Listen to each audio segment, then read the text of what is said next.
নমস্কাৰ বন্ধুসকল, ভিডিঅ' বনাবলৈ মন নাছিলে, মাজনিশা ভিডিঅ' বনাই আছো। জম্মু কাশ্মীৰৰ, ভাৰতৰ জম্মু কাশ্মীৰৰ পেহেলগামত, এটা টুৰিষ্ট ডেষ্টিনেশ্যন পেহেলগামত সন্ত্ৰাসবাদী আক্ৰমণ হৈছে। সঁচাকৈ বহুত এটা বিভীষিকাময় পৰিৱেশ। হঠাৎ কেইজনমান সন্ত্ৰাসবাদীয়ে আহি এটা টুৰিষ্ট ডেষ্টিনেশ্যন বা টুৰিষ্ট প্লেচ এটাত আক্ৰমণ কৰিছে। ক'ৰ পৰা আহিছিলে সিহঁতে? বৰ্ডাৰ পাৰ হৈ আহিছিলে জানো? তেনেকুৱাতে হ'ব নোৱাৰে, কাৰণ ভাৰতীয় সেনাৰ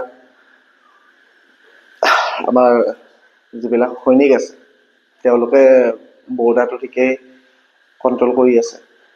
গতিকে আহিলে ক'ৰ পৰা? নিশ্চয় ভিতৰৰে ক'ৰ পৰা আহিছে। গতিকে জম্মু কাশ্মীৰত যিবিলাক হৈছে, মই ক্লিপ লগাই দিম যদি পাব। জম্মু কাশ্মীৰত যিবিলাক হৈছে ঘটনা, আগতেও হৈছে, আমি বহুতবাৰ দেখিছোঁ। পুলৱামা এটাকে ধৰক বা বিভিন্ন ধৰণৰ আক্ৰমণকে ধৰক সন্ত্ৰাসবাদী, সেইবিলাক কাইলৈ পৰহিলে আমাৰ অসমত যে নহ'ব তাৰ কি ঠিক আছে? ক'ব পাৰিব কোনোবাই?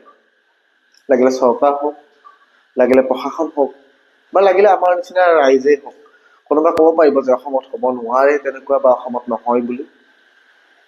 গতিকে তাৰ কাৰণে মানে কি, আমাৰ অসমৰ ভিতৰৰ যিটো ব্যৱস্থা সেইটো ঠিক হ'ব লাগিব।